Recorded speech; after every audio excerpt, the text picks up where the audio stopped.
Good evening.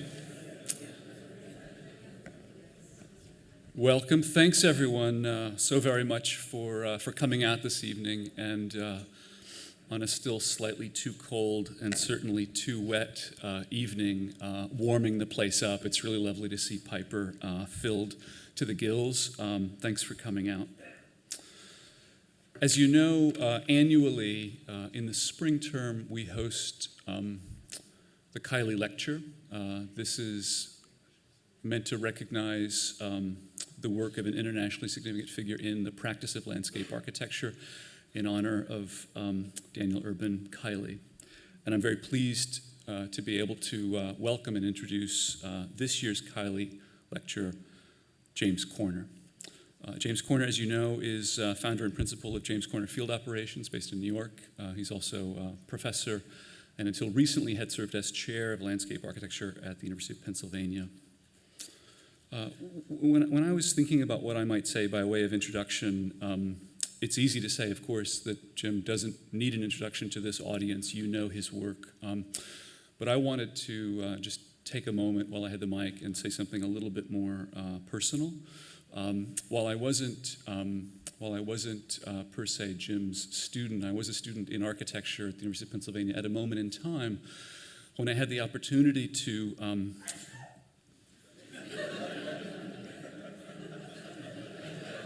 bless you.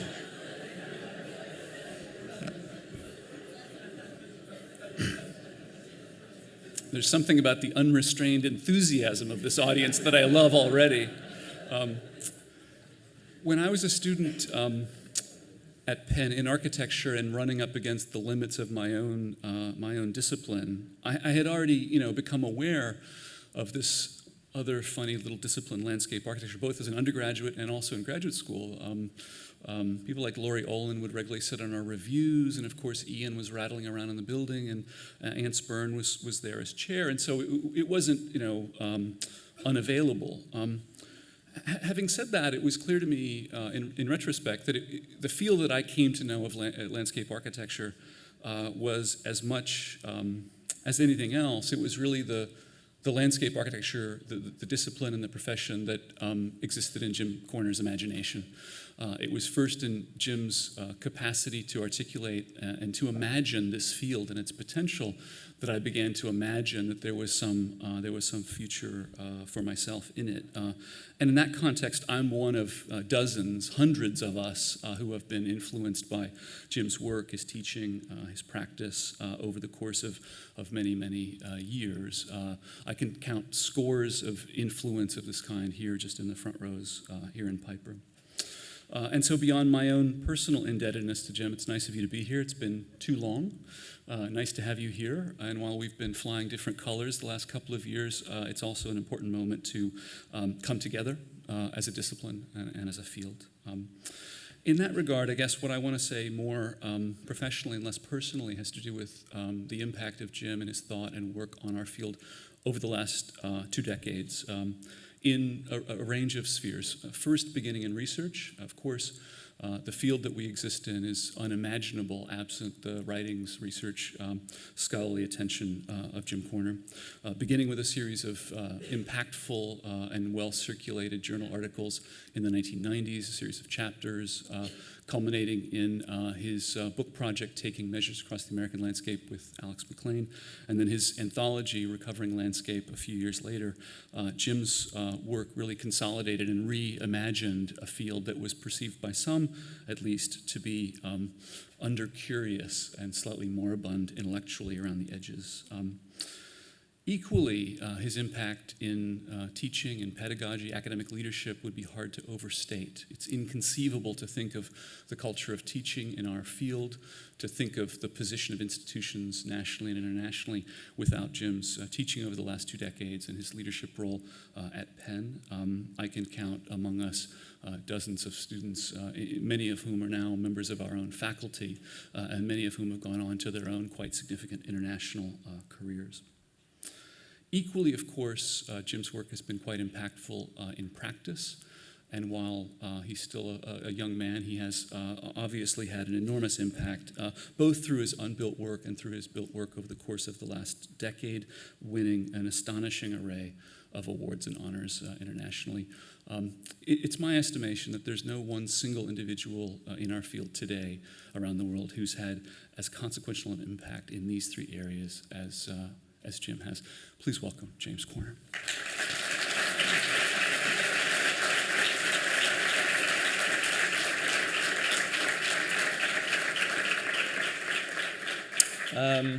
Thank you very much, Charles. I've come into alien territory, but all my friends are here. We have, well, Moisen's not here. I'll have to talk to him about that. Iñaki sends his apologies, but he and I go back a long way. Charles too, and I was kind of going to say that, you know, to Moisen, Iñaki, and Charles, that we're the establishment now. Right? I mean, it used to be that we were the bad young boys, and now we're sort of mainstream, which brings with it pluses and minuses. And then, you know, it's great to see other colleagues, Sylvia Benedito, Chris Reed, Anita Beres-Beatia, Andy Henson, Jill DeSemene, Scott Bishop if he's here, Karen McCloskey, Gary Hildebrand. Nice of you to turn up. So. Great to be here, and it's a great pleasure to do the Daniel Urban Kiley Lecture, which is actually the third time I've done this lecture, and over the years, and I always like to pay homage to him. This lecture is named in his memory. And, you know, for those younger students that might only know him superficially from a history class or something, he really is an amazing person to try and find out a bit more about and to certainly look at his work. When I was about 20 in 1980 in Glasgow, he gave a lecture. He was 80 at the time. He had white hair, big glasses, and walking sticks, and walked very slowly. He lived for another 15 years. I mean, that's a sign of how much energy he had. He gave an absolutely mind-blowing lecture. I was 20 years old. I wasn't really sure what this thing, landscape architecture, was about. And he talked for probably 90 minutes with probably 300 or 400 slides. And it was amazing. It was mind-blowing. And I remember three sort of themes. The first was a play on geometry. He spoke a lot about geometry. He was influenced, of course, by Lenotra's Gardens, but also by his time with Louis Kahn and Eero Sirinen and others. For him, geometry was a big, big thing, and he did it with stridency. And I mean, I love this image. This is the Air Force Academy in Colorado Springs. Look at that ground plane. I mean, just the sort of power, the boldness, and the clarity of that geometry in play. And for him, geometry related to something to do with the cosmos, with the universe, with cosmic time, with planetary actions. I'm not so sure about that, but for him, it was a deeply held ideology, a deeply held philosophy that geometry tied humanity into nature in a very deep and profound way. At the same time, he showed a lot of slides about this kind of thing, which was much more tactile and much more about nature. In fact, if I remember correctly, most of his slides were from his farm in Vermont. And you would see photographs of maple trees and oaks and apple trees and this sort of thing. Really beautiful, but very much bound into time and process, into the seasons, into the idea that these are living entities that grow and change with time, that seed and fruit and die and breed new life. And this double collusion, if you like, between strident, bold, almost rational geometry on the one hand, and a super tactile sense of the temporal, of the wild, of the indeterminate, characterized that lecture for me. And in a sense, underlies what I want to speak about a little bit tonight, which is the relationship between really systematic, rational, methodological thinking on the one hand, and the deployment of geometry, and the sort of the wild, playful, indeterminate, uncontrollable and unpredictable aspects of the medium. This was another slide. I just threw this in. This is from something else, but it reminded me very much of that Kiley lecture, this sort of conjunction between highly geometricized landscapes on the one hand and super tactile, enchanting moments on the other. So I'm very pleased that a new book has just come out of my writing from 1990 to 2010. And it's old stuff, there's nothing new in it. But it's a collection, it's a collation. And I think skimming through it represents some of my own shifts, if you will. So if in the 1990s there was really a concern for representation, for meaning, for what landscape architecture could do to mean or to signify, it moved quite quickly to a much more of a focus on program and on the possibility of landscape architecture being a more instrumental medium or an infrastructural medium. And now I think I've softened, and both of those views, in a sense, become part of my thinking. It's less dichotomous, it's less a dualism and more a comprehensive take. In 1997, in one of those essays in the book was called, I think, Ecology and Landscape as Agents of Creativity. The idea was to try to pitch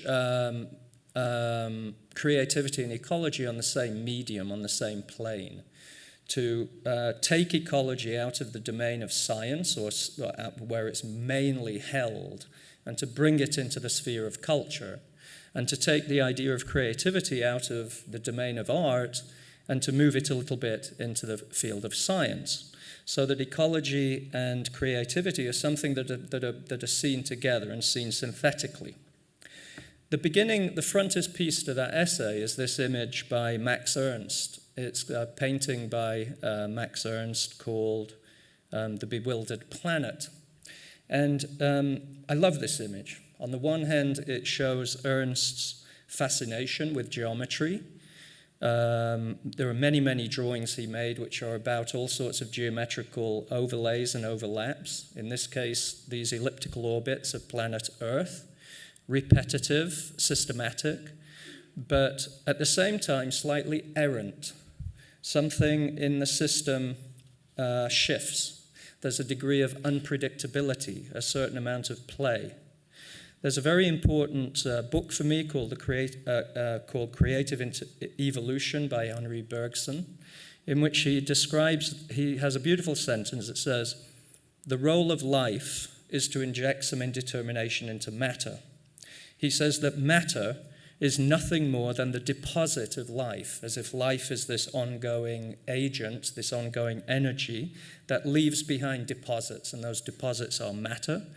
He calls them the static residues of actions done, choices made in the past, unfolded actions already on the way to becoming something else.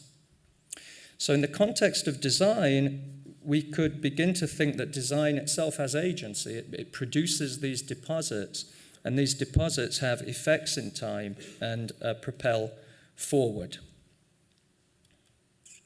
Now, you could compare Ernst's view of the planet, if you will, and this idea of systematic bewilderment, something that's not exactly rational, but not exactly irrational. You can compare that to, say, this image of the Earth, or many other NASA images of the Earth, where it stands beautifully in the universe and appears isolated, somewhat vulnerable. This is the image that the environmentalists love to fly when they're concerned about urbanization and the pollution and the contamination of natural resources, that somehow this is our only home, we're alone on planet Earth, it needs to be saved. And this is also the image that comes to mind when most people think about saving the Earth, landscape architects and planners included, which is that somehow this is a measurable system. It's an Earth that we can measure, we can map, we can attempt to get better control of it through better resource management, better sustainability techniques, and more rational forms of planning.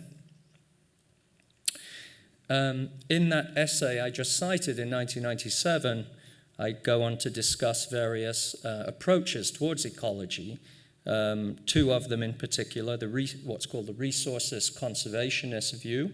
The resources conservationist view views nature as a resource that you can measure and map and have some control over. And the restorationist is a much more strident preservation point of view without human interaction with the environment. But both views believe that science, technology, and metrics will fix things. They believe that you map, measure, extrapolate, regulate, control, review, and maintain. And of course, we're very familiar with this. It undergirds much of contemporary techniques of environmental planning, landscape architectural planning, resource management, etc.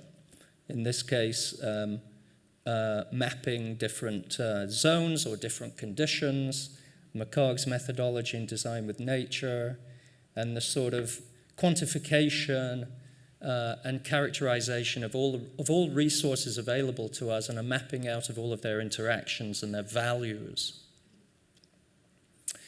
Now, something that I find very interesting, because I'm not trying to present an antithetical view to that. I'm actually trying to supplement that way of thinking.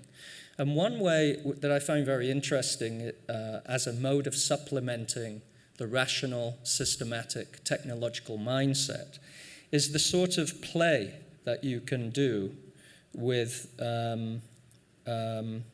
representation. So, for example, Buckminster Fuller's map here, when he unfolds the Earth to map and quantify resources, and in this case, energy, he's doing it in a very sort of knowingly political and ideological way. The map is unfolded in a very particular manner. You see the little diagrams here. I don't know if you can see the text, but he shows that you can actually unpeel the Earth in a variety of different formats. And each one of those formats has a very different geopolitical ideology behind them. These two, for example, on the top is an unfolding where all continents are put at maximum distance from one another, which would have implications for trade and for travel. And on the one on the bottom is a sort of map that puts all of the continents as close together as possible in an effort to sort of interconnect them and show possibilities of more efficient modes of trade, more efficient modes of connectivity, etc. Now, in a sense, this, in my mind, isn't unlike what I was describing with Ernst, which is a kind of systematic bewilderment. It's super rational and it's super systematic. It's almost unalienably positivist. But at the same time, it's sort of bewildering. It produces fairly bewildering effects. In Ernst's paintings, he goes on, of course, there's a lot more imaginary work that goes on in these paintings in terms of conjoining animal and insect and bird and plant life with the human imagination. And he has a wonderful series where you have these sort of dancing bacteria, which are part machinic, because of the way they're arranged with rubber bands and cogs and interactions. So there's an implication of a machine, but there's also a fact that there's some form of consciousness and some form of play in these life forms as agents. And in some ways, for those of you that like the movie Avatar, perhaps Avatar is the best representation of this idea, whereby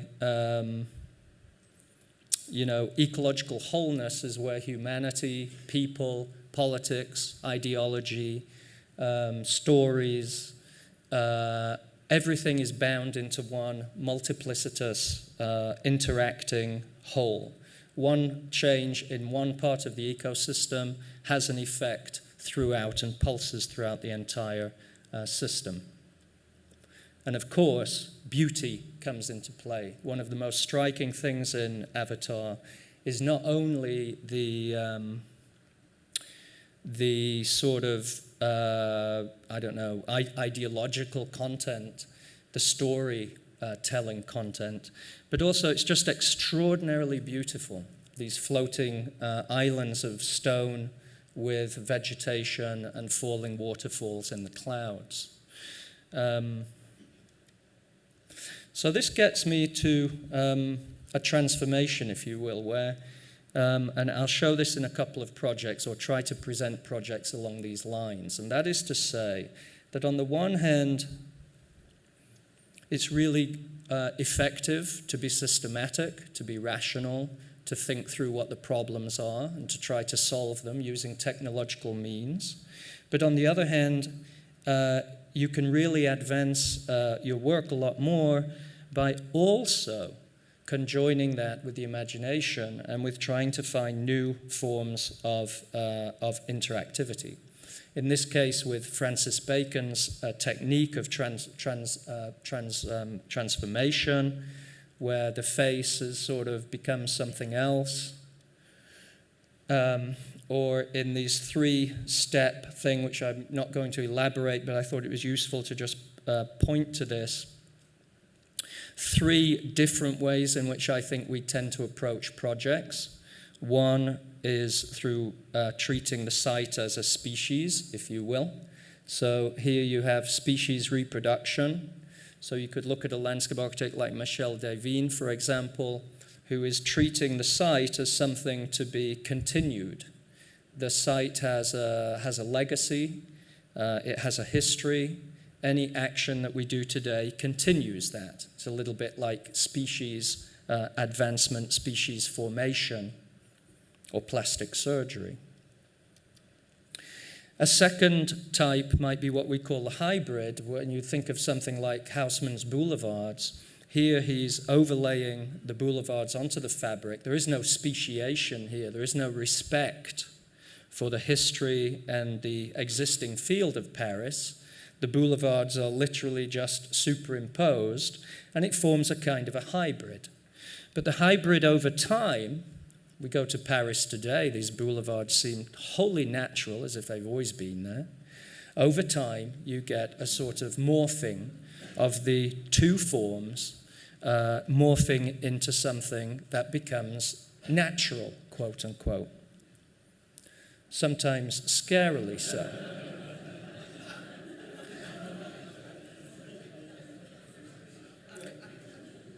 The two overlays become indistinguishable, and they produce something new.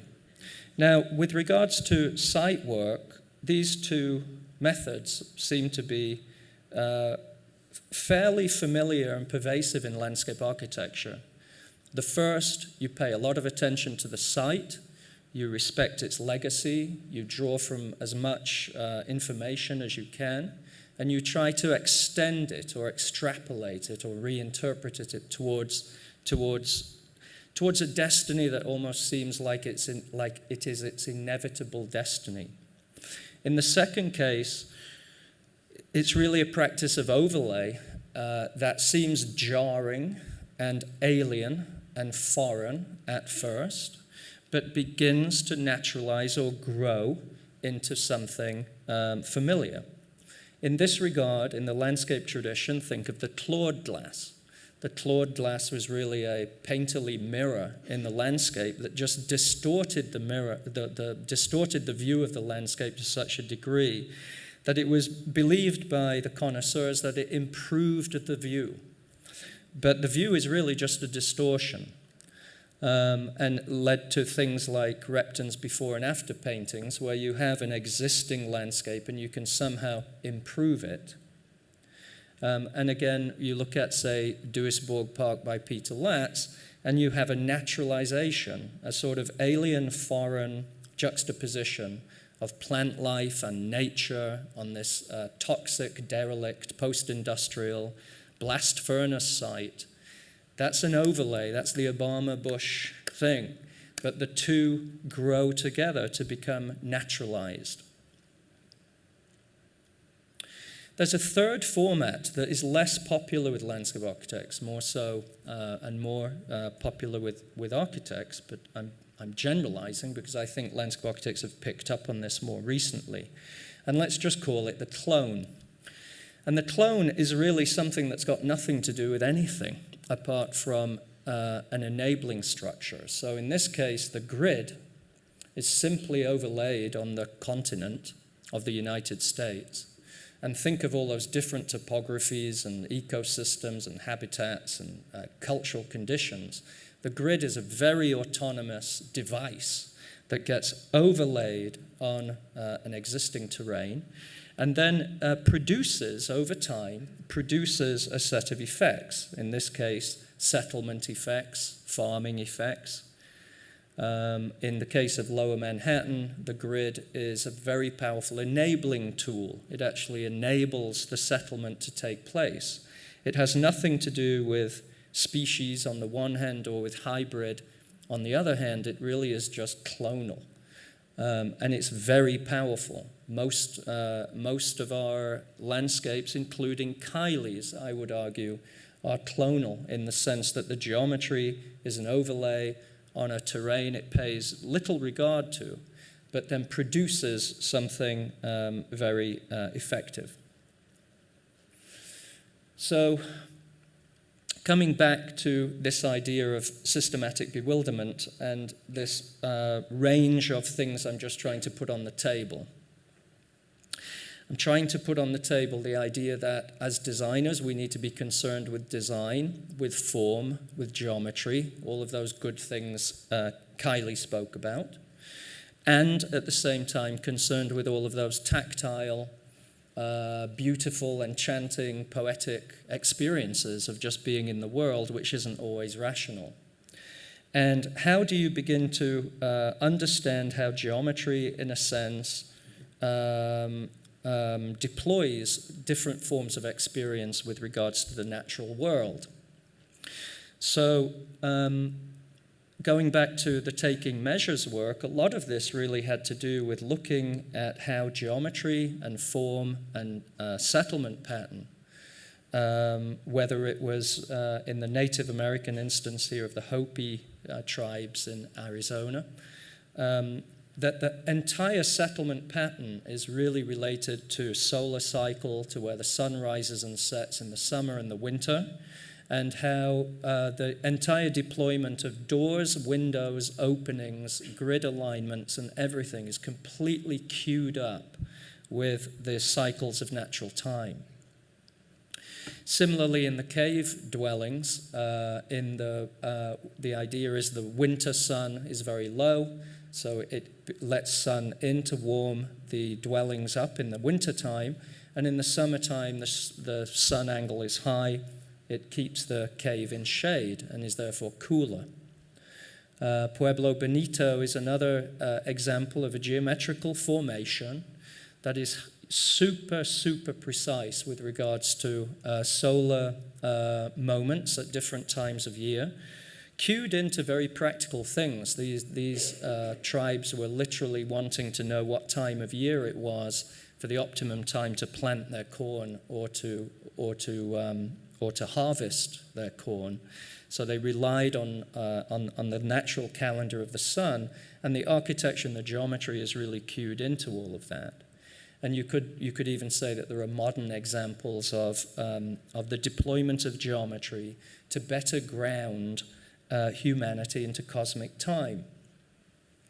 At the same time, there's a lot of geometrical examples across the United States, in this case the United States Grid Survey, which is really, again, a lot of people call it banal and homogenizing, But I would say to the contrary, it's not banal at all.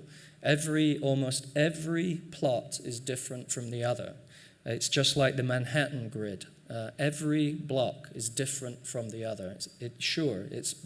There's a monotony and a repetition in plan, but in terms of what that grid facilitates, in terms of being an agent that organizes, motivates, and propels settlement forward over time, they're very effective, democratic, open, inclusive systems to allow for different forms of settlement.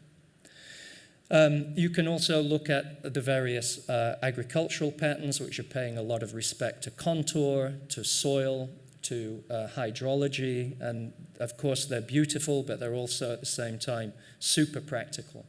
And over time, landscapes accumulate these layers. They begin to record the play and the duration of time. And the key thing here is that initially, you could say, think of the grid, that the geometry is mute, meaningless, autonomous, nothing more than a cold instrument. But over time, it enables and accrues deeper and more complex forms of relationship. These geometries support and cultivate their own kind of systematic bewilderment over time, if you will. This is a good image of a fairly cold set of geometries overlaid over time, producing, a fairly abstract land pattern that's difficult to decipher what's going on. Now, when you look at some of the earlier work, a lot of this was driven by how we could work with geometry, with spacing, pattern, form, in order to drive a landscape forward. That's a little bit different from working with geometry and form to represent something. It's a little bit different from trying to use axes to represent power or vistas. Here, geometry is being used to actually think about how an organization of earthwork will direct water and where that water will settle and how that water will begin to grow different habitats and set up a more robust ecosystem. So this whole diagram here is nothing more than a big routing system, if you will. It's a super earthwork. The contours are very precisely made. They channel water from places outside of the site, running them through the site to hold them in the site, and then excess water is discharged into the adjacent ravines. And if you look at the drawings, this is what I'm sort of trying to make a point of, that form matters. It's not a formless affair, but it's form in the service of moving the processes forward.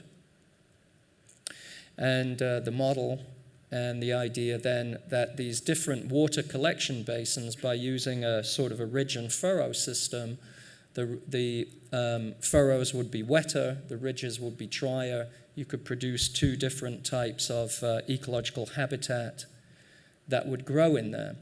Now, a lot of people looking at this scheme criticized it for being too systematic and too much about a kind of a systems approach to landscape architecture, as if it was much more about infrastructure than about people. But again, I would argue to the contrary. There was a lot in this scheme, and there was a lot in the representation of the scheme that was really about the poetics of really intimate experiences of nature on the one hand, and really massive, immense experiences on the other. Sure, it was methodological in that the argument for the geometry and the form and the design of the project was about how it could grow over time, given the fact that there were very limited budgets, and this was a very arid site, both in terms of water and in terms of species.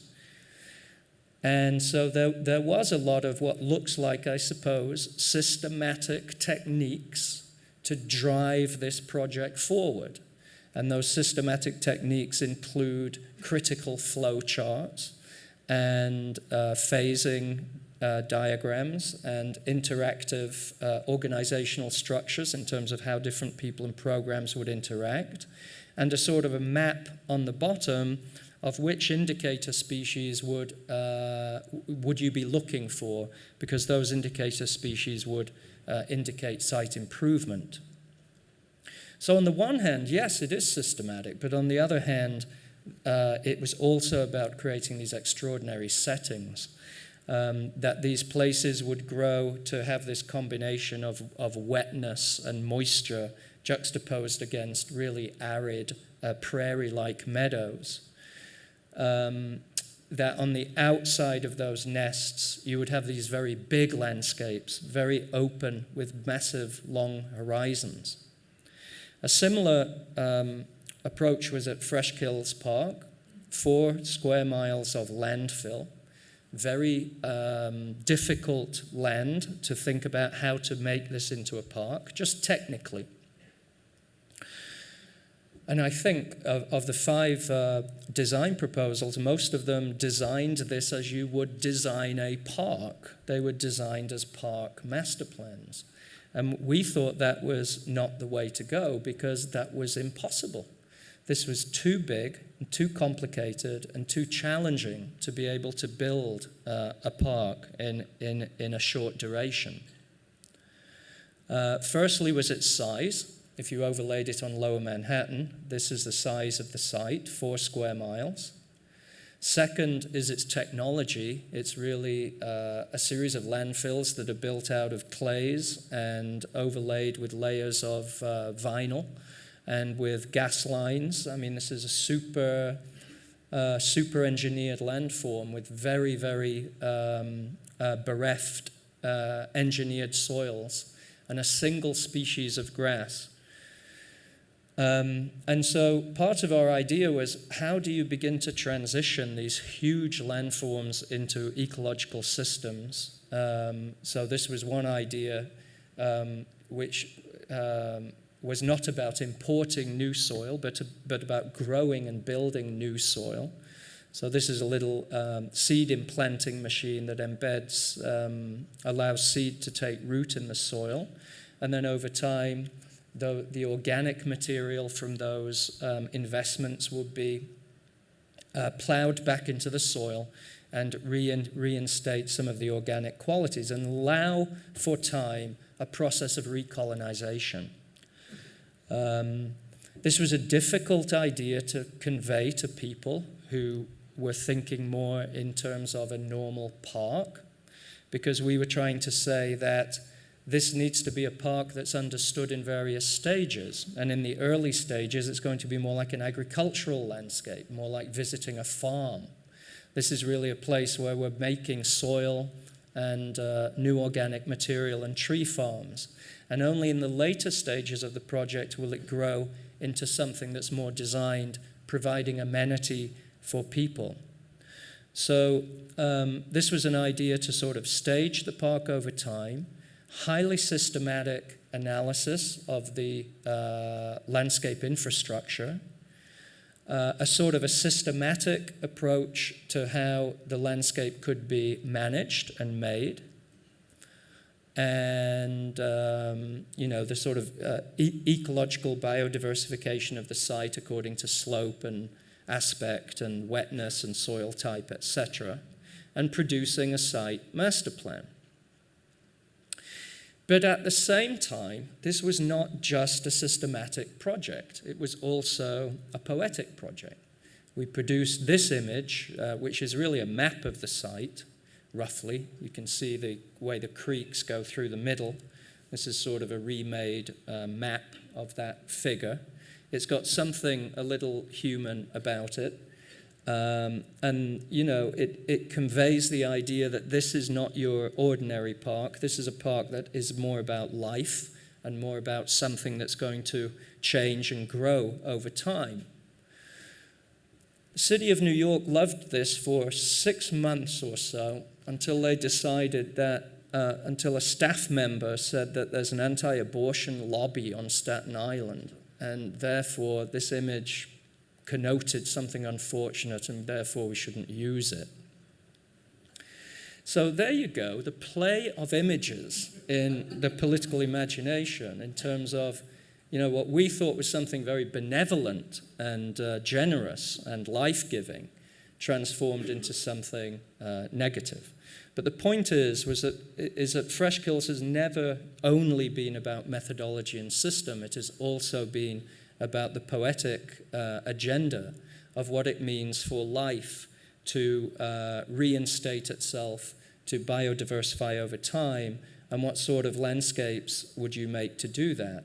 And paying attention to microscopic things as well as some of the bigger engineering techniques. And then the goats came in, and I thought this was wonderful because in a sense now, you've got something rather bewildering happening. Goats in a massive landfill landscape. These goats were brought in to control the Phragmites. They eat it voraciously. But, to me, it had a wonderful sort of old age, almost Mediterranean pastoral image of a pastoral type of nature as opposed to something technological. We also built a series of signs to convey to people that transformation was happening, and had ideas for places within this landscape that would be about experience. And how would you design these places to maximize the strangeness of the experience rather than the normality of your typical park? So a lot of these designs have to do with how you get into the park, how you see different things and have access to water, and at the same time maintain, especially on the plateaus, a lot of restraint in order to retain what is one of the most dramatic aspects of this site, which is its scenic scale. Again, from these plateau tops looking on the bottom photograph to Lower Manhattan, that's across the entire site and the Staten Island Greenbelt. So there is no design here. There is nothing formal or geometrical. In fact, in many ways, Fresh Kills might be one of the least formal parks ever designed. The design is in the methodology of its transformation rather than in leaving any physical traces beyond itself. And then there is design in the park too. This is a earthwork element that is one of the first entrances into the park that is designed as a simple 1 mile long arc that brings the visitor in a fairly dramatic way in terms of how the views are disclosed, etc. Another project just to touch on was this one in Governor's Island, drawn as, we called it mollusk. And we drew the inspiration for this from historic oyster beds that used to be in New York Harbor. The oysters would do something towards helping clean the water. But the real idea was to try to create a landscape that bled into the harbor instead of having such a strident containment, and to allow the different tide levels to come in and out, and to leave it as a fairly bald or open landscape so that when you were on it, you felt that you were part of this massive tidal horizon in the bay. And the mollusk, of course, has a super hard exterior, crusty, and yet the interior is fluid and liquid and soft. And this total juxtaposition between soft, silky, liquid, fluid interior and something super hard and super crusty on the outside, which led to this sort of montage, which was an idea of how the island itself could be perceived as the hard element, if you will, and the fluid elements could be sculpted in. So the seawall was proposed to be opened up. The landscape itself is pleated and shaped. And at low tide, you would have these rock flats that would be very beautiful, and a series of rock pools. And there's a very long story about the ecology of that that's quite interesting. And then at high tide, those pools would fill up. And just adjacent to that, we had an idea for these hot pools, which would be geothermal salt pools that people could bathe in. But they're situated in the salt flats, in the stony salt flats themselves. I mean, you know, that's when it suddenly dawned on me that the systems approach gets you so far, but you really also have to be imagining how to create super extraordinary places, because the ecological idea of people connecting with nature is something that goes a lot deeper than just channeling stormwater around. It also really has to do with experience and how people can have extraordinary experiences in the city, extraordinary experiences with other people. And this was part of the design for the promenade. Now, a bigger project is this project in Shanghai, which we won the competition for, and it is for an entire city for 2 million people. So here we are as landscape architects, but we took on the entire urban design of this entire city, laying out the parameters for blocks, for buildings, for streets, for public spaces, for transportation structure, for everything, viewing it simply as an ecosystem. So how does an ecosystem, now the ecosystem of the city, how does the ecosystem of the city want to be serviced? How does it want to be routed? How do you best lay out the geometry, the spacing, the dimension, the format for people to live in a livable and sustainable city? One of the key ingredients here are these green fingers. And you'll see in the diagram of the site, you can see roughly 4 or 5 streams that are going from the bay in the middle up into the hinterland. Those are extremely toxic and polluted streams, which means that the bay of water, that this brand new city that the client wants to be better than Hong Kong, has to front this bay of water that's dirty and toxic and muddy. And if you overlay that site on Manhattan, it goes all the way to Central Park. I mean, it includes Midtown and downtown. And this is a site today. And so roughly the idea was to work with these five water elements as something that could structure the city and something that could help to improve water quality and improve water quality in the bay. Those green fingers then become designed as 2 things. On the one hand, they're water machines. They're designed to collect, hold, retain, filter, process water moving from terrace to terrace to terrace as it comes down into the bay. And on the other hand, they're designed as public parks with amphitheaters and fields and pathways and gardens. So they're 3-dimensional. They have quite a kind of sensual quality. And then they divide the city into these 5 quadrants. The quadrants are then designated with a particular program mix or theme. And then a series of block structures are given to each district to ensure that each district retains its own sort of quality.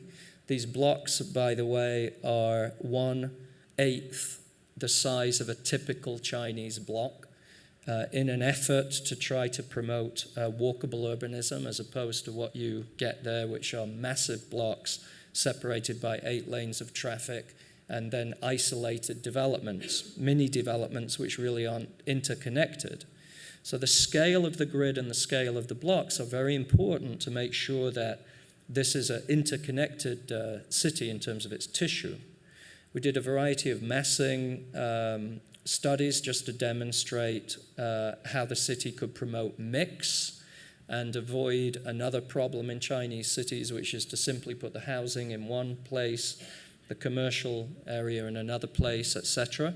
And so to promote a city where people live together in a more mixed format.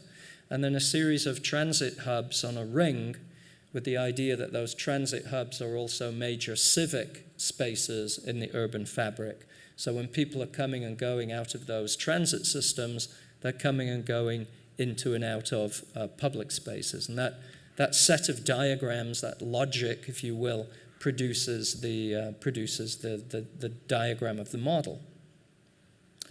Again, on the one hand, systematic, rational, common sense. But on the other hand, it is about producing an extraordinary place, a place that has certain qualities and certain characteristics. They're building this today. They're building the parks first, which is a first in China, because they would normally leave those to the end. But they see them as critical infrastructure, and they're building them now. The parks have an elaborate water system that has to negotiate between fresh water and tide water, and between storm water and water from the bay. And then they produce this sort of texture and this fabric. They're sculpted, they're sort of designed to be spatially and physically muscular and interesting. And this is a Chinese rendering of one of them. And it's got footbridges and gardens and wetlands and so on. So again, what I'm trying to illustrate with this is not give you a full description of the project, but to simply say that these two mindsets, you're not going to get to design a project by just looking for bewilderment. You have to be much more systematic. But on the other hand, systematic projects are kind of dry, and they don't have a great life in terms of people's experience and people's imagination. So how to balance the two is the key message. There's lots of places here along the waterfront. There's also I think we're missing an eighth of a slide down, but also an idea for sustainability that has to do with how this city is put forward onto a sustainability matrix, etc. Now, all those projects to this point are really about, large-scale approaches to landscape and urbanism. They have to do with heavy-duty challenges, heavy-duty problems, laundry lists of programs and issues that the design has to address. They're pragmatic. And therefore, there's a slightly instrumental emphasis in terms of how they work. In the case of the High Line, it's a very different story and a very different project, and something that really changed a lot about how I think about landscape. Because, this as a project wasn't so challenged, and it didn't really demand an instrumental solution as much as a sensitive and poetic solution. The power of the High Line is sort of an elevated railroad on the one hand, all steel and concrete, and on the other hand, when the train stopped running, it became a self-seeded meadow, a 1.5 mile long ribbon of green through the west side of Manhattan.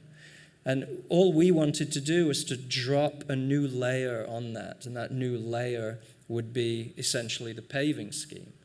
And that new layer would have lots of cracks and lots of openings in it, so that all of that meadow grass could grow up, and you could have this really palpable, visceral expression of green nature beginning to take over. That was the idea. It was a beautifully simple, sensitive, responsive, restrained idea of a simple material overlay onto an already powerful existing condition. Now, of course, a lot of things happened, and that methodology wasn't going to happen because of so many issues with the existing rail bed, including toxic soils and lead paint and drainage issues and all this, that, and the other. But we were able to reinstate the base landscape. We call it the rail bed landscape. We were able to recreate the rail bed landscape and reinstate the rail tracks, and working with P. Dolph, we're able to sort of super diversify the species list, so you have an extraordinary palette of literally thousands of bulbs and grasses and flowers and things that just capture the imagination and are really odd in the context of urban Manhattan. But overlaid on that is the paving as something that, you know, stridently marches you along, but at the same time promotes a kind of meandering, a kind of slowness, and allows for you to take in views and vistas of the city in sort of extraordinary ways. So to the degree that anything is systematic in this project, I would say that, you know, the paving is systematic, the technology, both of the hardscape and the softscape. There's a lot of technique in the technology. But, you know, I mean, the more important thing here is how to dramatize experience. And the mindset of the designer, in a sense, is how to create a place that is dramatic, to stroll along. I mean, there were early meetings with various clients, because this was a multi-headed client group, and they all said, "Why will anyone come?" And we said, well, it's going to be extraordinary. It's 30 feet in the sky, and you're going to stroll, and it's going to be great to sit and to look and take in the view. And they looked with sad eyes as if they were bored. They said, well, what about a roller coaster? Or what about children's play equipment? And what about this, that, and the other? And we said, no, it's going to be powerful. And what the High Line has proven is that simple things like strolling, if that act of strolling and that act of sitting and that act of just being on a promenade is dramatized through design, coordinated through design, it can become a very, very powerful form of urban experience and urban delight. So here you see people strolling through the grasses on narrow pathways that, again, were hard for a public client to accept. We don't do narrow pathways, but we told them that you had to in this case because there wasn't that much space. With grasslands and landscapes that are just very powerfully transformative in terms of their seasonal expression. These are redbuds. They're the first things to come out. It's probably around about this time of year, second or third week of April. And these are people out the first day of sunshine in April. This was last year. Hundreds of people sitting on designed furniture to theatricalize the act of sitting, to promote interaction between people, to sort of dramatize what it's like to be in the city with other people and to take some time. Little water elements for people to get their feet wet, put their hands in, or sit around. And then some of the more dramatic settings, which are really about places for gathering and places for performance. Again, we had trouble with this because some in the client group thought that this would just be a hole in the ground where the homeless would hang out and urinate. So therefore, you see the wood cladding is open to the air. We did a few clever things to sort of say there'll be no smells because there's air coming through here and things like that. But, you know, that's always worst case scenario thinking. I think we always thought it might be a fun place for people to sit. I don't think any of us expected what would actually happen, and that is just the sheer spectacle of people getting married, making proposals, magic shows, children's birthday parties, all impromptu and all unpredictable. And in a sense, this is what I mean by this idea of systematic bewilderment. We set up a fairly simple base upon which bewildering things happen. This is one I like to show too, because again, the client group made us take young people out of our renderings. They wanted us to put, certainly no one with a bikini top was allowed in a rendering. But here, you see old people, young people, individuals, couples, friends, new friends. It's great socialization, and it exceeds expectation. Here, people are looking, these children are looking at a frog that was actually in that aquatic grass area. And that brings us to this other thing that's very important on the Highline, and that is the detail, the tactile. Going back to Kiley now and that apple orchard, that the geometry is one thing, the big strategy is one thing. The other thing is that poetic, intimate, tactile moment that just captures your imagination. So I love these things where you see, you just get a glimpse of the old train tracks disappearing into these grasses. This is really P. Tudolf's genius, but his mixing of plants which have very, very strong expression, not only in the summer, but also in the fall and the winter and the spring. Really little things. Look at that. These are small bulbs that are just coming up through the ballast, or the way the grasses work in between the fingers for the tapered planks.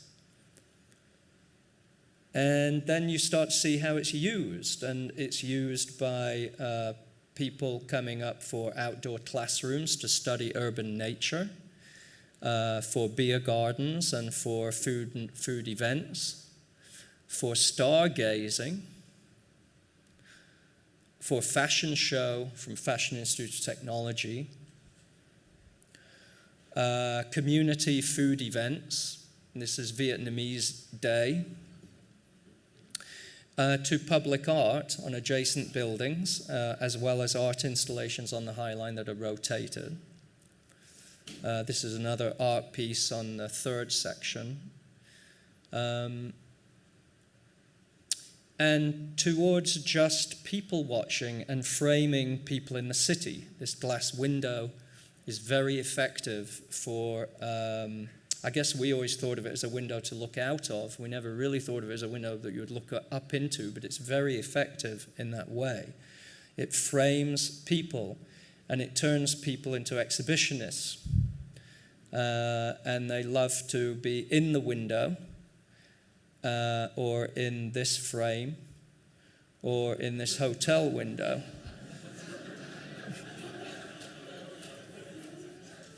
Which is a form of exhibitionism par excellence, and people pay to do this, and it's free to watch. And then there's a Highline perfume.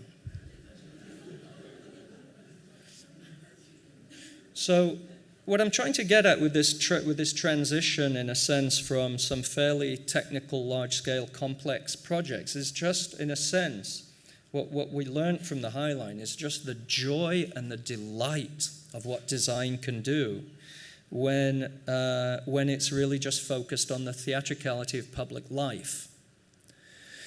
There are other things we've looked at that have to do with theatricalizing public life. They have nothing to do with instrumentality. This is simply making how we could create a gateway or an address on 10th Avenue, hang a train. There's actually a Jeff Koons installation, but we borrowed it to hang the train to cast a spotlight into a performance area. And some other adjacent spaces, and this large green nest as a sort of a super green interior. Again, it's a place of desire. The design for this, in a sense, didn't come from anything systematic or rational. It came from dreaming up an idea of desire. One could say the same thing about a number of other projects which are just really designed as theatrical platforms for public life. Ray Street Pier in Philadelphia is just this 800-foot long ramp that walks you up to a high point to take in the view. It's really focal, one-point perspective with relationship to the Benjamin Franklin Bridge. It's just super dramatic.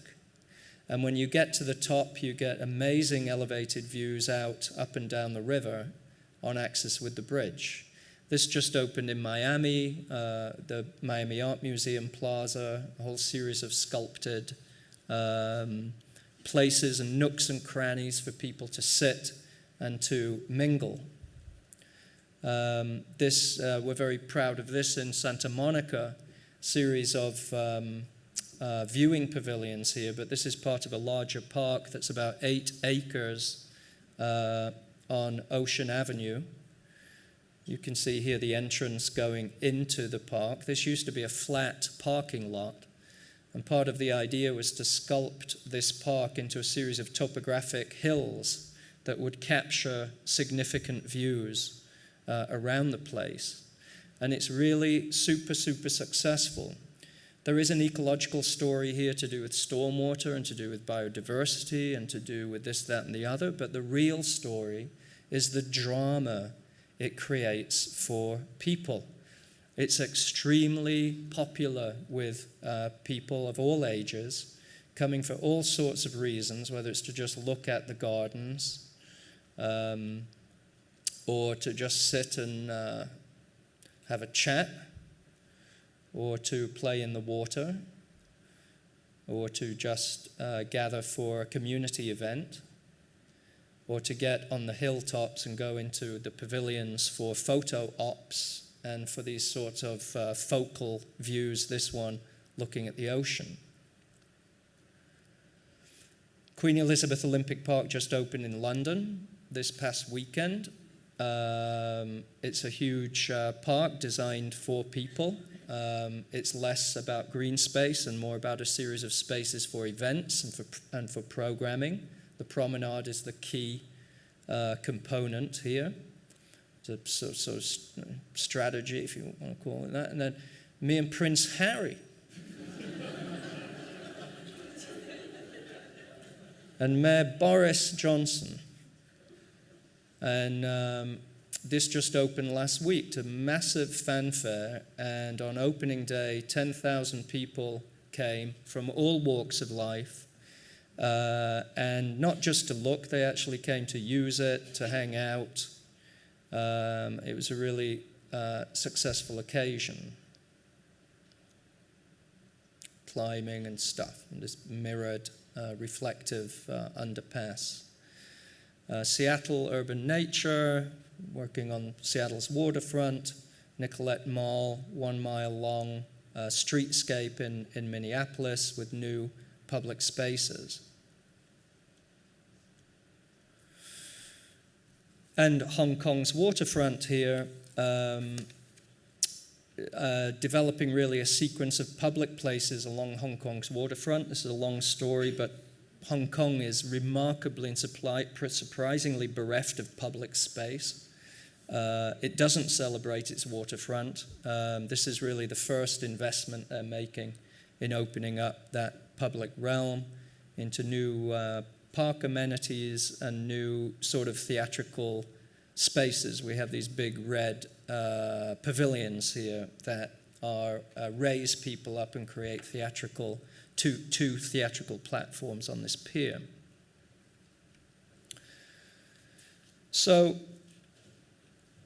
this is a conclusion now. This latter set of slides, since we hit the high line, is in a sense, a lot more of a focus on what we'll call the theatricality of the public realm, the design of dramatic settings for action, And the earlier projects might have been a bit more systems-based, more about their own genesis than their own social effect, even though there was social intent in terms of how those places would be experienced and used. And so to that end, I would like to say that if I in field operations have been associated in the past with themes of productive working landscapes, with time-based landscapes, with indeterminacy and process, with unfinished ecological processes of landscape that evolve and grow complexity over time, broader models of landscape urbanism, then this is probably, for the most part, still true, all themes tied to systematic and pragmatic thinking, as well as to poetic experience through occupation and use. But the emphasis in recent years and the kind of focus I wanted to hit on tonight is the equal importance of form, design, spectacle, and delight, especially in the urban public realm. These are the ingredients that ultimately fire up the imagination, inspire the public towards new forms of interaction with the natural world, and are perhaps ultimately the most powerful ecological instruments we have in forging more symbiotic forms of urban settlement and environmental responsibility. Design has its own ecology, while at the same time is itself inherently ecological. It produces things and effects that shape space and time. Design is an ingredient in the charging up of ecological and social enrichment, and the urban public realm is perhaps the most critical and urgent for design's import right now. As political theorist Benjamin Barber asserts, and I'll quote, he has a wonderful quote here. He says, "We understand cities as naturally conducive to public space because we understand them to be democratic spaces. Their diversity mandates tolerance. Their openness invites immigration from without and mobility from within. Their interdependence makes their borders porous and their behavior interactional and transactional. Their friction-inducing density ignites imagination and creativity. Their anonymity and liberty inspire innovation and entrepreneurship."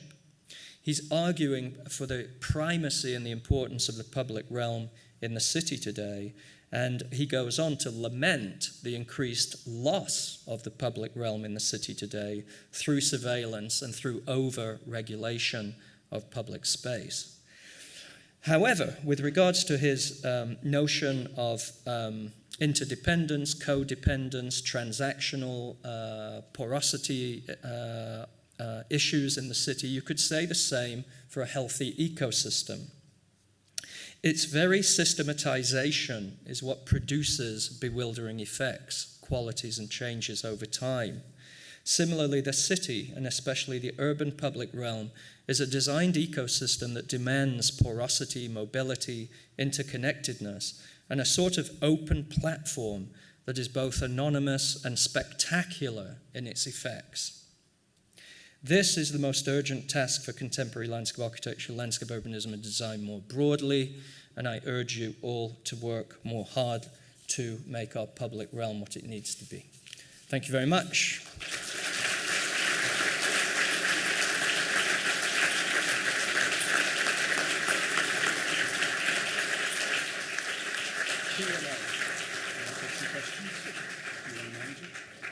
Oh, okay. Charles wants me to invite questions.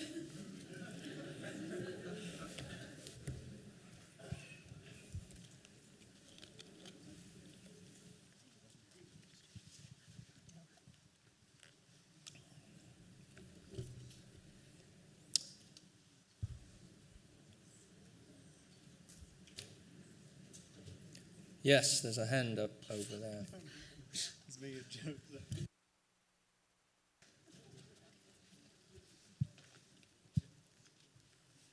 Or is there a hand up over there? No? Yes, go on. There is a hand up over there. Thank you very much for your elucidating lecture. So I'm wondering, in terms of the theatricality of urban spaces, as landscape architects and designers, can we actually design the plays that happen in our theatrical spaces? And even if formally, can we also do it informally over time? Well, I'm not sure I get the question, but I mean, I think the idea is to try to design settings for people instead of settings that look good in a rendering, right? That's a really dumb but simple way to put it. That there's a difference between a setting that might look good and a setting that acts good. And it really has to do with how that setting is designed to invite or suggest certain types of appropriation and use, but also how it could possibly exceed what you expected its use might be. So that's why I like, in the last little excerpt, I like the idea of anonymity. That in design there could be a sort of anonymity. It doesn't shout design. It's got a sort of void that's inviting to be filled somehow. Now, sometimes people think that just means open-endedness in design, that let's just design things that are open-ended and kind of half-empty. And I mean, to the contrary, I mean, I think you have to provide a certain richness of place in design that has all of the qualities that draw you in, that arouse curiosity, that spark wonder, and that encourage interaction and encourage appropriation in different ways.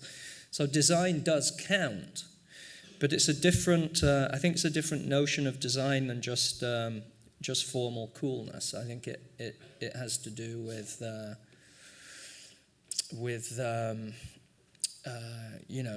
invitation, suggestion, provocation, while at the same time having a degree of reticence and anonymity.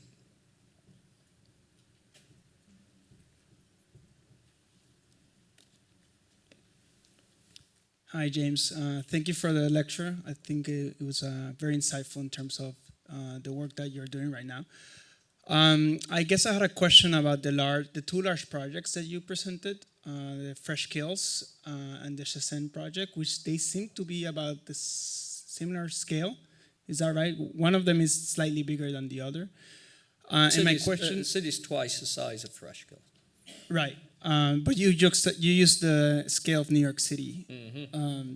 But the question is about those large-scale projects. It seems like in Fresh Kills, you were embracing more the entropy of the whole process of actually what that park would actually look like, versus in the Shenzhen city, it seems more like it was more prescribed in terms of what the city was going to look like, and not necessarily engaging the city as a process of construction where it's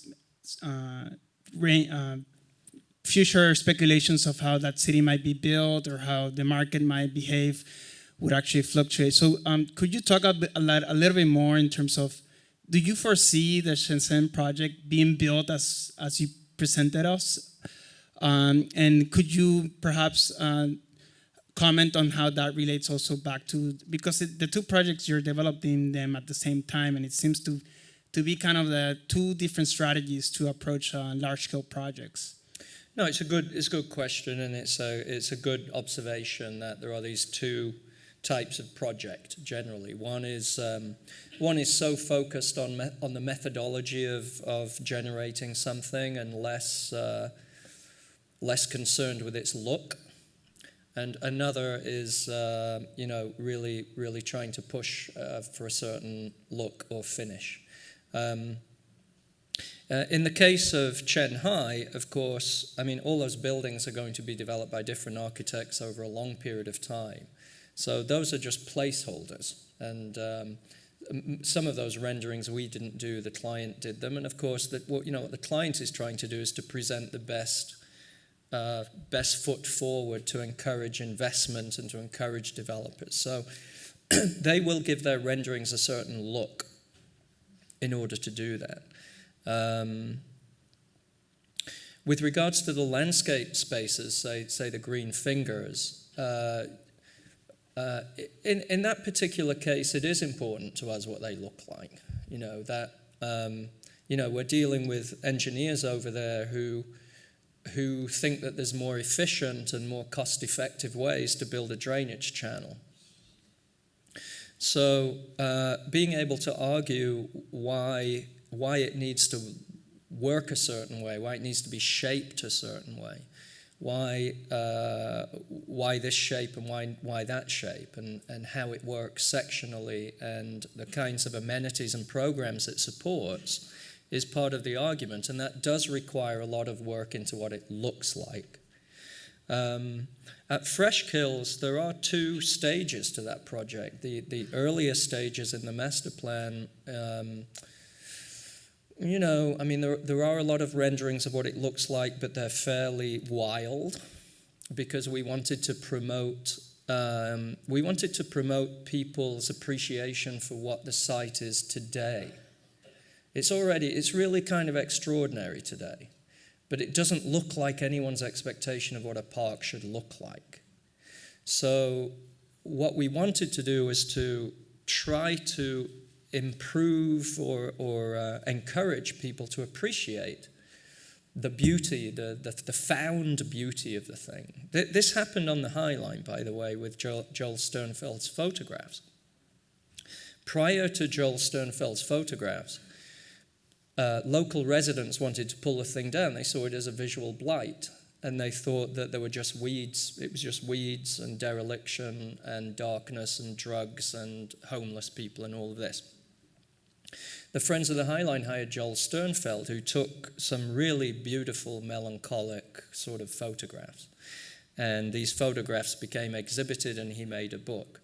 And once those images got in the public imagination, there was a total shift of appreciation for this old post-industrial landscape that in many people's minds it began to acquire a certain magic and a certain charm. So in early renditions of the Fresh Kills project, we too wanted to sort of just represent what it was, to sort of convey the innate beauty of the thing. As the project evolved and you start to get small investments of money in certain parts of the project, for example, that arcing path had to have a high degree of design specificity to it. It was the first thing we were making. It was important to us that it be an arc, not a straight line. It was important that it crested up to a high point at a very specific location for a vista, and then descended into the wetland. There were very specific, formal intentions behind the design of that path. So I think what you're asking is a good question, but I guess the answer is that projects have a life, and in the early stages, there's a certain type of imaging that you do, whether it's commercial marketing imaging in Shanghai, or whether it's sort of poetic, melancholic, post-industrial imaging for, say, the early stages of Fresh Kills or the High Line. But at some point the project gets to a degree of specificity where you actually have to design it very, is it 8 feet or 9 feet? Is it concrete or is it asphalt? Is it this or is it that? And those choices are what you start to get into when you're in the thick of the design, and you do need to care about those things, because those are the things you get at the end of the day. Yes, Pierre.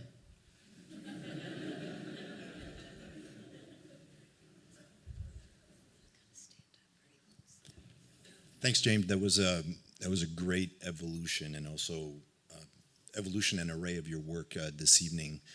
And there's a clear revolution also in terms of your discussions of your early discussions and on the productive, and then move into the performative, and now into I guess you could qualified as being about power and dynamics associated with power, and like clearly the projects are entangled with politics on a lot of different dimensions. My question is in terms of trying to understand and speculate and projecting further, whether or not designed landscapes, constructed landscapes, can also start to preempt places where the dust hasn't settled on civil strife, or where capital hasn't moved there yet. I mean, a lot of projects in the US where capital has potentially evaporated, in China where capital is now, but you see a potential or a future of these constructed landscapes preempting where capital could potentially go, or have you seen expressions of that power? Well, I think we've seen the past 20 years a sort of body of work that has gone into other landscapes, right? So, I mean, when I was first started teaching at Penn, I mean, the typical palette of design studios was an urban garden, an urban court, and an urban park, and those were your typologies. That wish we'd go back to that, though, actually, because that's what we do, you know, and to have a bunch of graduates that don't know how to do those things is a problem. But anyway, out of a sort of reaction to and similarly in architecture, right, Charles? I mean, it's, you know, used to do a house and remember the house studio? Used to do a house and a building, right? I don't see, anyway. So, but, you know, I mean, I was partly responsible for this move into infrastructure, and the taking measures across American landscape was really about looking at big landscapes. And there's been a lot of work by a lot of different people, yourself included, in terms of looking at infrastructural landscapes or informal settlements or you know, just different types of landscape. And or you could say some of Koolhaas's research into Africa, and more recently into preservation sectors of cities. You know, there's been in the past 20 years a radical broadening of what the professions used to be concerned with. So we've gone from gardens and courts and parks to now, you know, massive territories. And I don't know. I'm wondering if all of that's run its course, in a sense. I mean, I think it's interesting. I think it's informative. I think it's produced an arsenal of tools and techniques that we can all draw from. But I guess over the past 10 years in particular, I've just seen such an abundance of important projects that are going to be built, and they're done either so badly or something gets messed up in the process. And so I think for myself, I'm much more focused now on real-world, public realm projects to be built.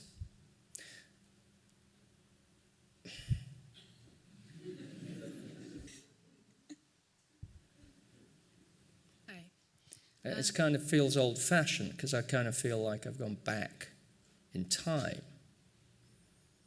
You know what I mean?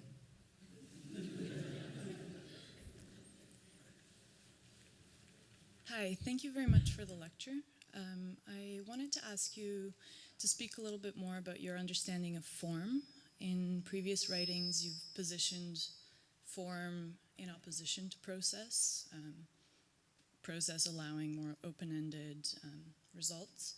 So in this lecture, I see a return to the idea of form as more of an enabler of process. Could you elaborate a little bit? Well, that's right. I mean, you sort of answered your own question. I mean, form is very, very, it's crucial, right? And unless we, you know, unless we're, I mean, if we are to build environments that resonate with people's souls, I mean, I'm not trying to be that sort of sappy here, but if you're trying to build environments that move people, there's a high degree of imagination and there's a high degree of visual acuity and a high sensitivity to tactility, to material, to detail, to all of that.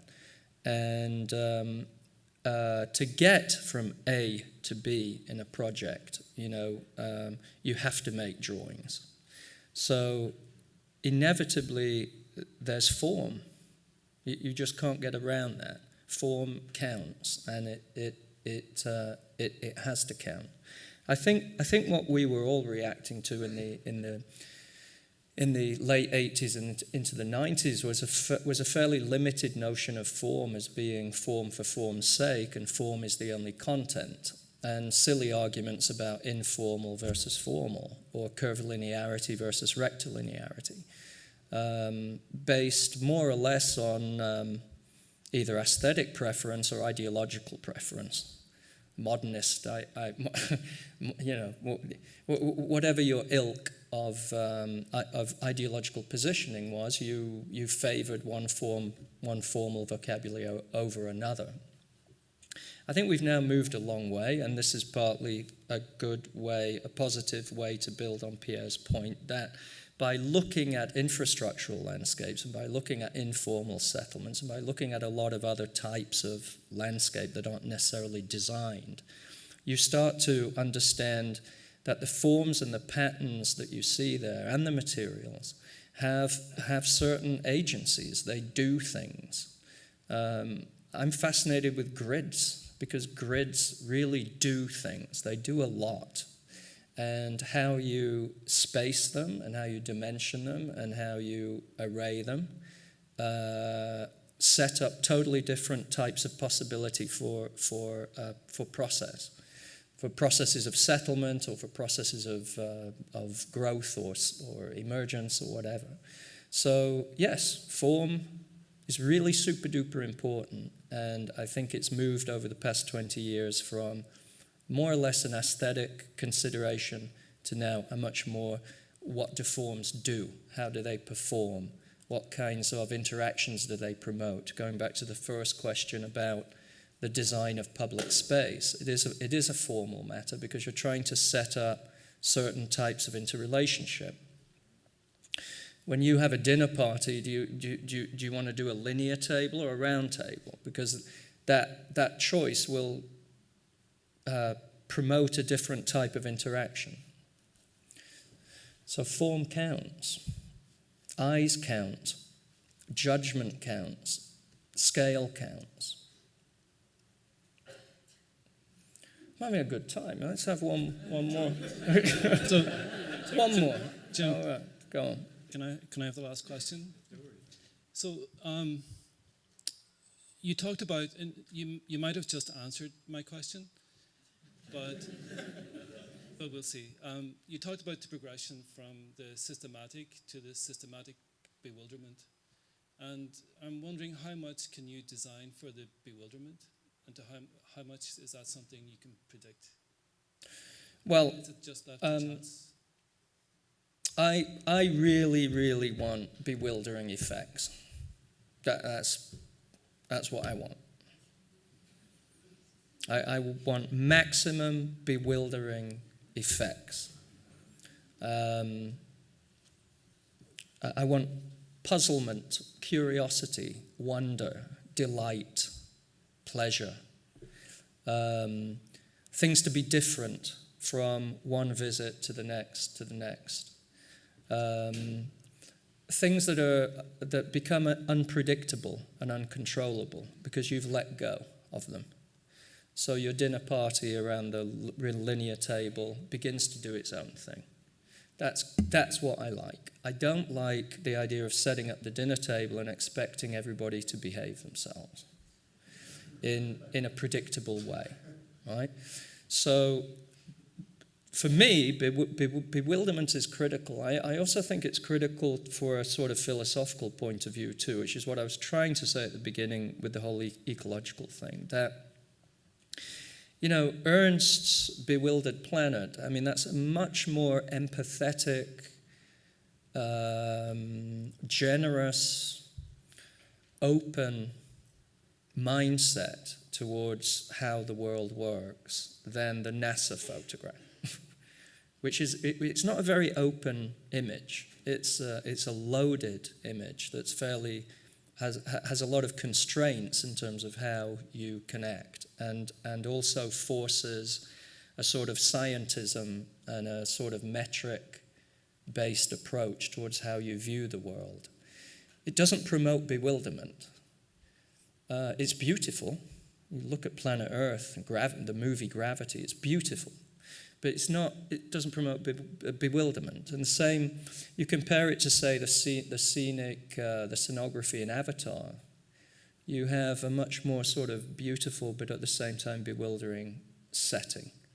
So for me, bewilderment isn't just something to promote because I think it's kind of cool.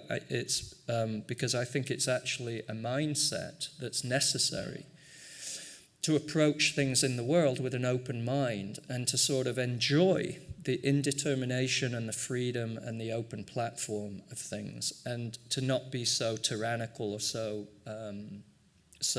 desiring to be in control.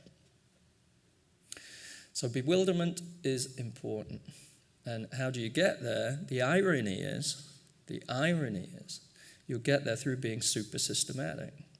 You don't get there by just dreaming it up. You get there through sort of really rigorous analysis and then playing out the game. You know, the game The Exquisite Corpse, right? Another dinner party game. So we fold a piece of paper and I'll write a sentence and I'll trail the last 3 or 4 words of the sentence and then fold it over and I'll pass it to you. And then you have to add a sentence following on from those last 3 words.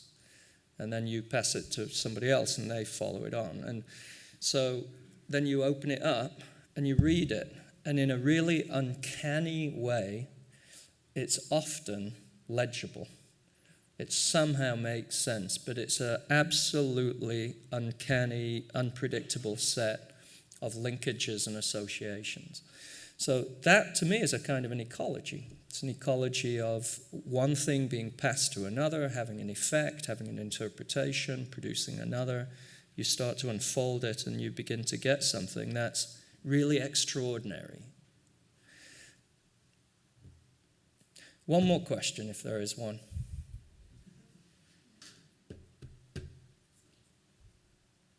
Go on. Oh, hey. Hello. Go on.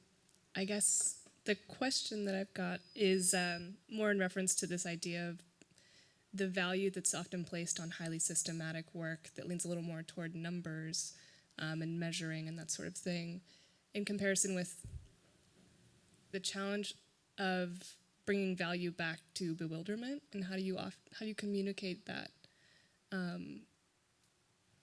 in an audience? I don't know, there's just often a challenge with, you can't put numbers on bewilderment, and I don't think you should.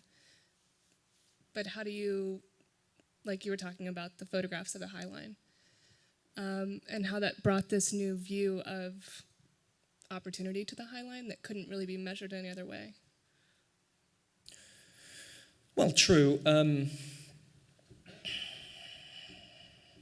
I would say in shorthand, if you look at how various artists produce, say, bewildering work, whether it's Sternfeld, or I'm thinking also of Rauschenberg and his flatbeds, you know, they still have techniques. They don't just go out on a Sunday morning and go and take some photographs. They have their techniques and they're quite systematic. And it has to do with light, with setting, with aperture, with a whole host of things that they're very rigorously systematic about. Rauschenberg, famous for all these collages, but he actually had a very systematic set of editing procedures in terms of how he made canvases. So, you know, in a sense, we're all systematic in terms of how we think about things and do things. But it's, I guess what I'm trying to get at a little bit in the introduction is, if you realize that, you can actually have a lot more fun with it. So, for example, Buckminster Fuller's Unfolded Maps Once you realize the game that technique is playing, that can be really liberating to sort of use that as a technique to play it out. Collage as a technique to play something out. I even think analytical databases a la Macog, he would never, ever get this because, the mindset was so positivist. But in actual fact, it's just an elaborate game. You're just collecting data sets and you're looking at them and you're drawing out of them certain interpretations and certain measures. But that's a game. So once you begin to think that the whole world, in a sense, is one big fiction of elaborate constructions, those constructions are maps and books and texts and ideas and techniques, then you can have a much more liberating play with them than if you slavishly sort of have to just believe that they're true. I mean, the one problem with Macog, for example, is he believed it was true. And his passion was to collect more data for the planet. I mean, he wanted an absolute supercomputer the size of this room at the time in the 70s. He calculated what size computer he would need to gather all of the data he needed to do a planetary inventory. Now, he believed that to be truth. And for me, that's just a game. It's just the accumulation of information. And then you can do multiple things with it. So it's kind of an interesting idea, this idea of systematic bewilderment, and whether it's done in a sort of mathematical, scientific, technological way, or whether it's done, as you suggest, with a photographer and a painter and a sculptor. Believe me, they all have their techniques, and they're pretty precise about how they play their techniques out. But don't forget, Rauschenberg also said he's not interested in the finished work. He's only interested in the work being the duration of making the painting. That for him was the art. The art was in the work, the workmanship of producing the work. Once the work was done, he said he didn't care very much about it. Orson Welles said the same thing about films. He said, I don't really care about films, but I love making them. And what he loved was the day-to-day process of going to work out the camera angle, the sequence, the editing, the splicing, and how it gets all put together. It was the work. And I think that's pretty important for us to maybe remember too, because our work in landscape inevitably it's out of our hands anyway. I would argue it's even out of our hands when we're working with it, because there's so many people involved. But once you've built it, it begins to take on a life for itself. So in a sense, you need to design for that freedom of unpredictability and free appropriation, because that's where the joy of the work is, and not necessarily in the finished product on opening day. Queen Elizabeth Olympic Park looks awful for opening day. This is not photographic at all. But 10,000 people were there, and it was fantastic. And I believe that last weekend, too, they had another 40,000 people over the weekend. So it's not what it looks like. It's not what it, what it's like at any one moment in time. It's more what the evolving body and the emerging body and the indetermination of that body and the bewildering effects that play out of that. That, I think, is very important. It's pervasive to landscape because landscape is a living medium. It's got so many agents and actants at play. It's almost an inevitability. Thank you.